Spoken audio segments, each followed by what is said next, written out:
জাতীয় নাগরিক পার্টির এনসিপি আহ্বায়ক নাহিদ ইসলাম বলেছেন, তিস্তা মহাপরিকল্পনা নিয়ে কোনো টালবাহানা এনসিপি মেনে নেবে না।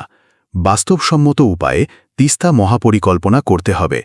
আজ বুধবার দুপুরে কুড়িগ্রামের ঘোষপাড়ায় মুক্তিযুদ্ধ স্মৃতিফলকের সামনে দেশ গড়তে জুলাই পদযাত্রার সংক্ষিপ্ত পথসভায় তিনি এ কথা বলেন।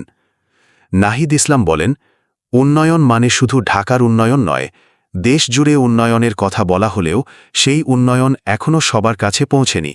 যতদিন কুড়িগ্রামের প্রান্তিক মানুষের কাছে উন্নয়নের সুবিধা না আসবে, ততদিন সেই উন্নয়ন আমরা মানি না।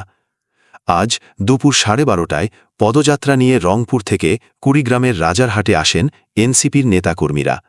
পরে পদযাত্রাটি ত্রিমোহনী বাজার হয়ে বেলা 2টায় ঘোষপাড়া মুক্তিযুদ্ধ স্মৃতিফলকে পৌঁছায়।